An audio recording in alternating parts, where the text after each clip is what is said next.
In this episode, F1 in Mexico, NASCAR Playoffs continue in Martinsville, and a Ferrari hypercar to take home. Welcome to episode 288 of the We Are Auto Show. What's up, Dick?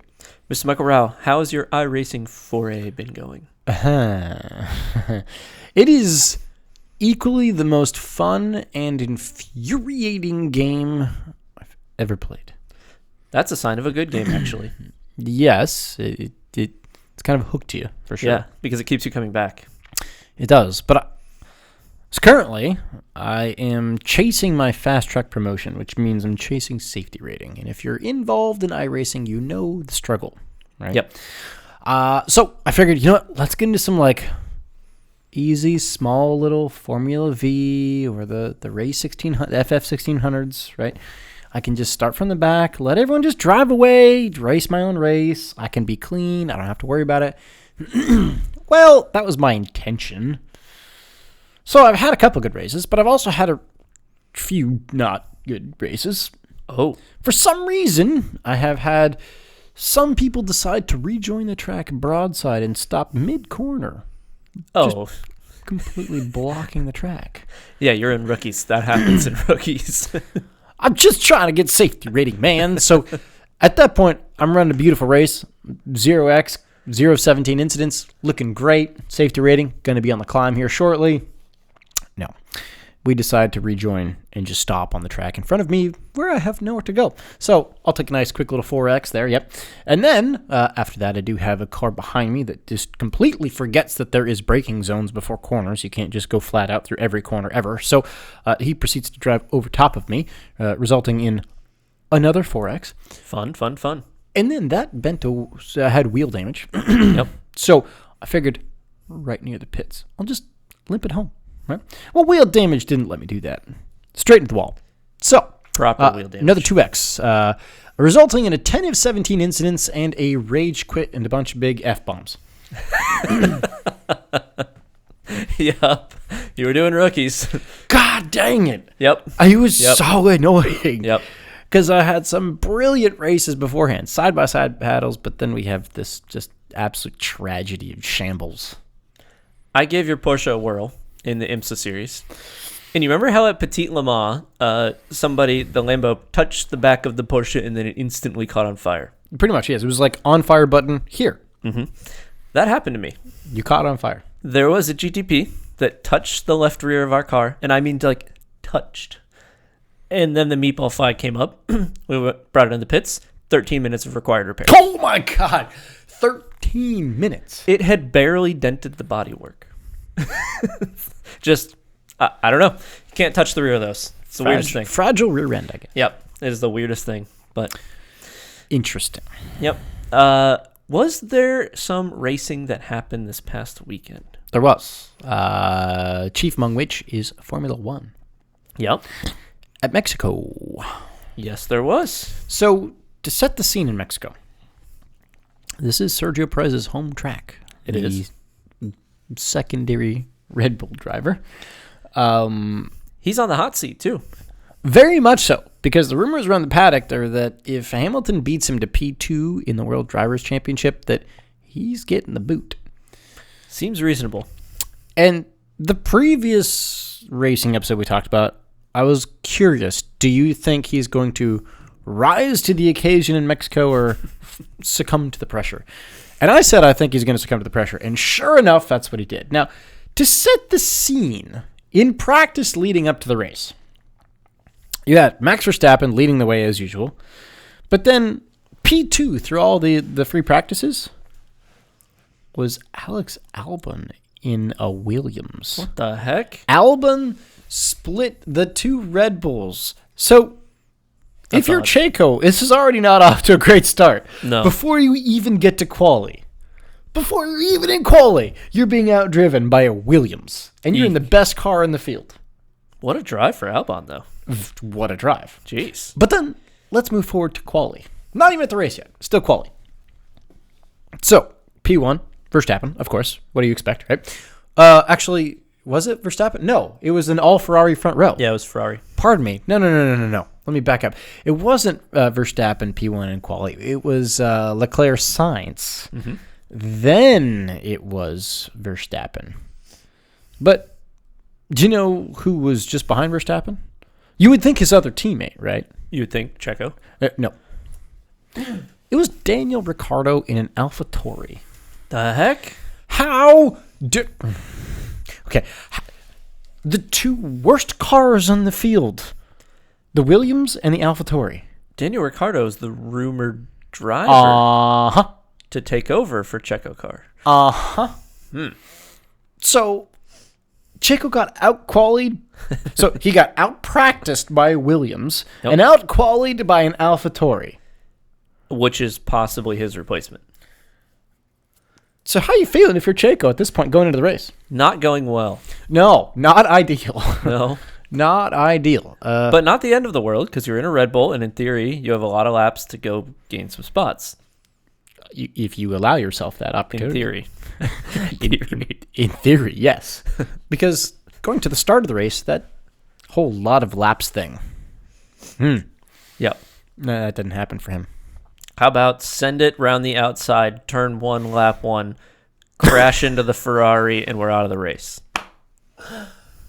Sounds good. Sergio Perez, what are you doing? At his home track, he tries to send it around the outside, 3 wide, touches the Ferrari's wheel, literally gets Red Bull wings, and he's out of the race. So if you're Checo, you've got to realize this is kind of a make or break here, because if you don't start performing, again, in the best car in the field, especially at your home track,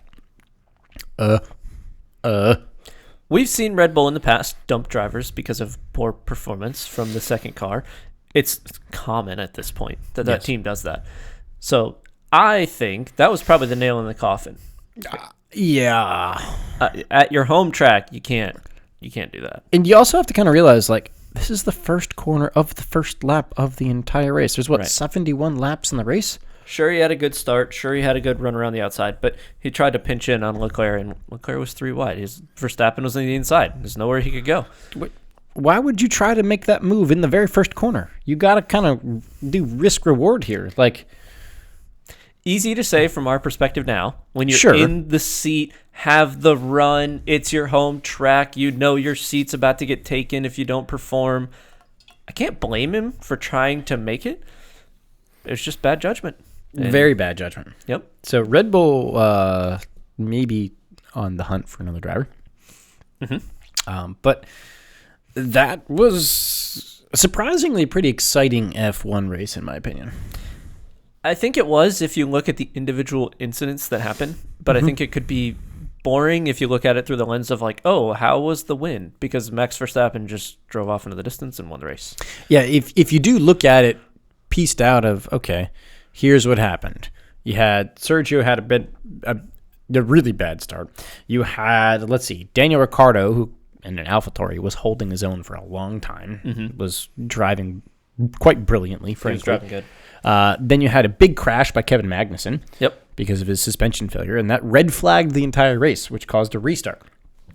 And at that restart, you had a couple drivers had not the greatest restart. Like Ricciardo, if that red flag didn't happen, I think Ricciardo could have finished higher than he did. Yeah. But Lando Norris had a pretty crummy restart, but then drove like a man possessed. Lando Norris just simply kind of did a bit of a Verstappen and just drove around everybody. He did. He just kind of like traffic cones. If you go watch the highlights package, the last half of the highlights are just one pass after another for him. It's just Lando Norris overtakes this person, this person, this person, this person sequentially. It's like, oh, man. Hunted down everyone. I would say if there was another 10 laps in this race, he'd have got a podium. Yeah. Yep. Because he was on a tear. Yeah. I don't think anyone had the pace to catch Max, but that's nothing new. No, he still finished almost 14 seconds in front of the P2. And I'm sure that was managed and yeah. Mm-hmm. So it was a somewhat exciting race. That was the Mexican Grand Prix. Who took the podium? So Verstappen P1, Hamilton P2, which again is not great for Checo. That's a lot of points. It's 19 points. Then Charles Leclerc, P3. Okay. Ricardo, P7, which I do want to make a quick note because the announcer was talking about if Ricardo finishes that high up in the running order, the amount of like monetary gains that is for AlphaTauri in the World Drivers' Championship standings is huge. I believe with the finish that Danny Ricciardo had, which is the first points in an AlphaTauri like in a very long time. Yep. But I believe that finish is about a $20 million swing. Ooh, for the team. Yeah. Oh, wow. So if the World Drivers Champion, or the not World Drivers, the Constructors Championship, if it ends now with AlphaTauri just leapfrogging above, was it Alfa Romeo and Williams, I think? Okay. Whoever the others are. That was like about a $20 million swing there. And AlphaTauri is like a subsidiary of Red Bull as well. So it's just more money into Red Bull's pocket.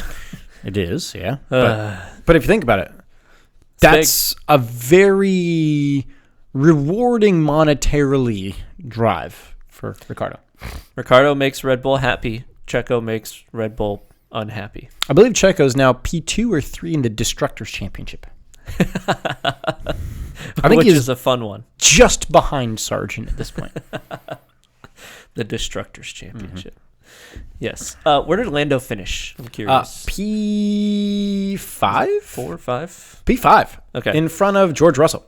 That's a good drive back because he started way back. Oh, yeah. He started way back. Behind 10th. So.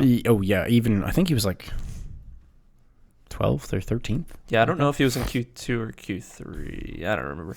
But, yeah, good drive. Actually, I think he was P17 now that I think about it.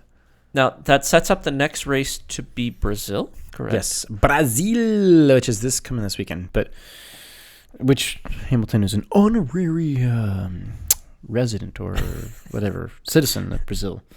So we'll see how that goes. Has he been knighted over there? Oh, boy. Yes. Okay. But that then also sets up after Brazil to be where? Las Vegas. Which, quick rant, we've briefly talked about this before. 1 a.m. Eastern time for Las Vegas. Las Vegas start time is 1 a.m. Eastern United States time. Local time for Las Vegas, 10 p.m. Yep. So, okay. If you live in Las Vegas, are you going to go watch the start of a race at 10 p.m. and then, what, it ends in 2 hours? Midnight is the local time, midnight is the end of a race.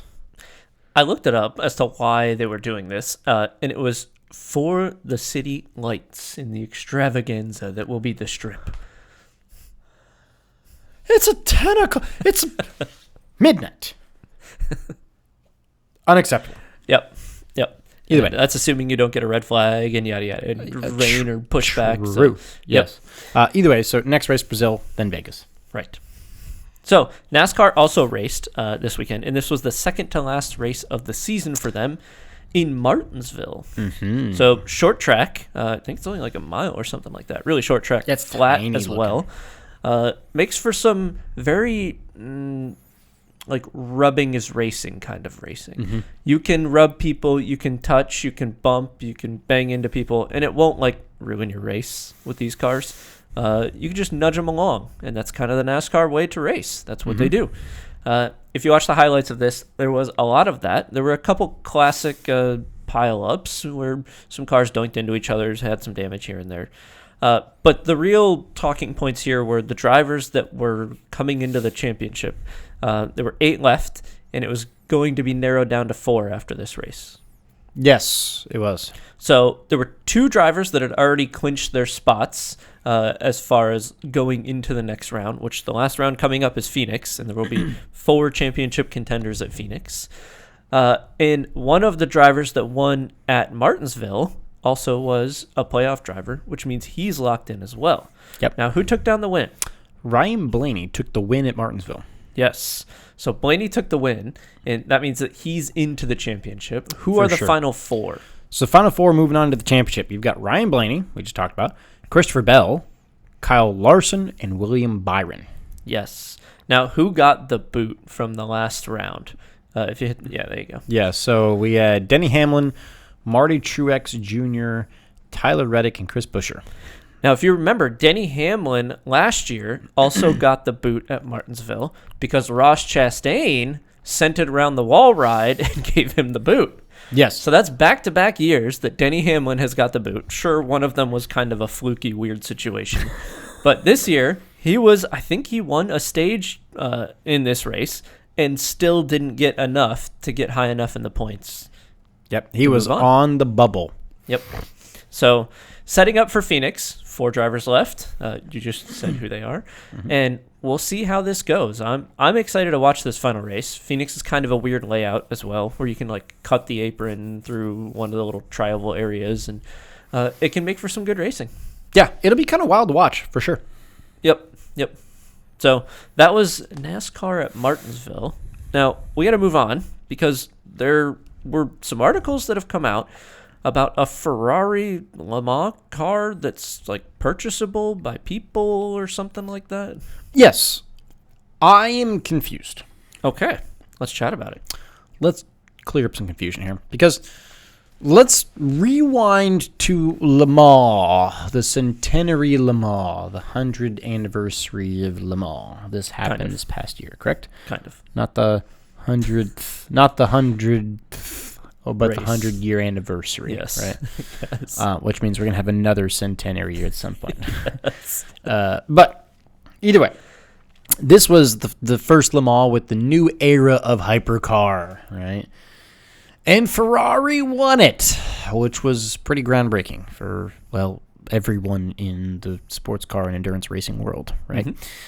And now, apparently, you can buy the car that won it, but kinda? I saw these articles, and I was like, what? Okay. Tell me more. Okay. How's this work? I'm still trying to piece this together. But okay. I'm not 100% there. So the Ferrari that won Le Mans is called the 499P. Yes. Agree? Okay. Back in the day, back 1965 or so, you could buy kind of like the same car that won Le Mans, like the old 250 GTO, straight from Ferrari, if you were a customer. So Ferrari decided they want to go back to that idea where you can buy like your own version of the car that won Le Mans. So they're offering what's called the 499P, I'm going to butcher this, Modificata, I think. Okay. So it's your own hypercar. Yeah. Why? I don't know. Okay, so okay, again, I'm stumbling here because this is confusing to me. Because the 499P Modificata, whatever you want to call it, it doesn't stay with any regulations. So it's kind of like the track-only cars like the FXXK or the GT2 RS Club Sport or the Maserati Extrema, what we talked about, and whatever. So, but it is actually a hypercar, so it is a hybrid still. But it's not like you could enter this in the WEC Correct. or IMSA or anything. It's not like a customer program team. It's just you have a lot of money and you want to be the coolest guy at the track day. That is all this car is. I've always looked at these hypercars and never have I ever wanted one. Correct. Like, they're cool. They're great race cars. But no, I would not want to own one. No, it's miserable. Like, you can look at, like, I don't know, GT3 racing and think, sure, I could put one of those. Yes. That could be like a weekend track fun car, right? But you've never looked at the hypercars and went, sure, I'll put one of those in the garage. No, these are spaceships. They have like crazy hybrid setups. They have a ton of engineering that goes into them. They're so technical. Yeah, they're not for an average person to trailer to the track. Yeah, this isn't like, bro, let's go do a track day this weekend. What are you going to bring out? You're going to bring out the Cup car? You're going to bring out the Miata? No, I'm going to bring out the Ferrari hypercar. Okay. Huh. This is weird. I'm confused. Does it have all of the hybrid system and everything? Yes. What? So, the car has 697 horsepower. You have the same four-wheel drive that can be activated, but now it's activated below the FIA regulated 118 miles an hour. So you can use the four-wheel drive system from the hypercar. Oh, no. But at, 50 or something. They made it even more bonkers? They made it faster. Oh, no. So, time out. Pause. Stop the presses here. Because who's going to buy this car? I'll tell you who. I'll tell you.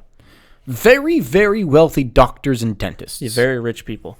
Doctors and dentists. This is many, many millions of dollars. Correct. Many millions. Again, doctors and dentists. Okay. What prototype kind of car do doctors and dentists usually buy? The LMP3. Okay.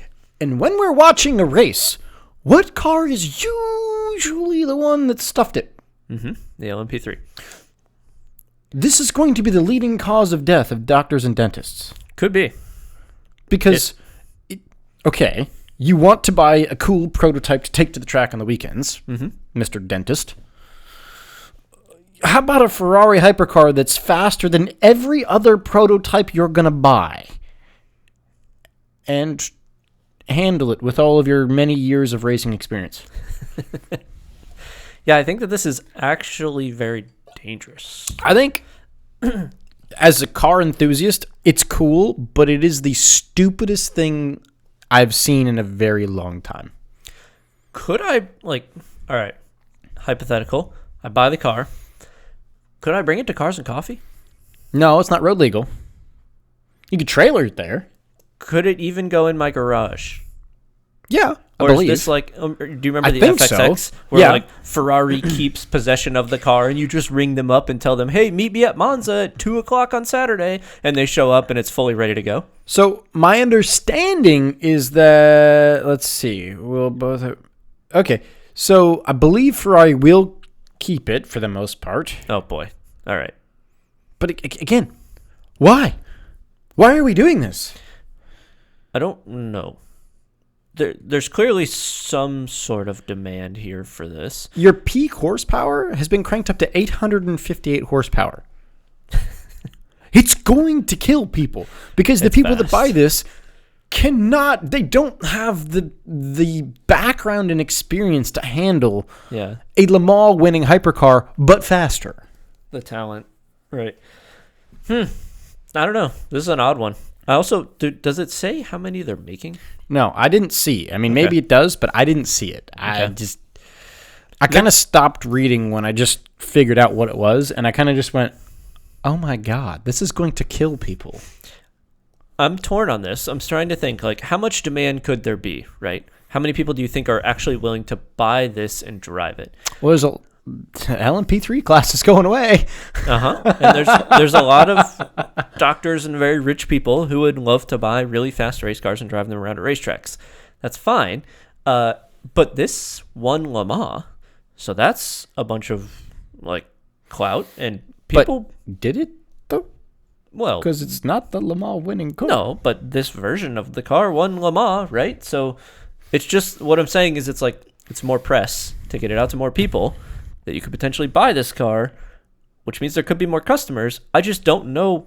Is this there's 50 customers? Is this there's 4 customers? I don't know. I don't understand it.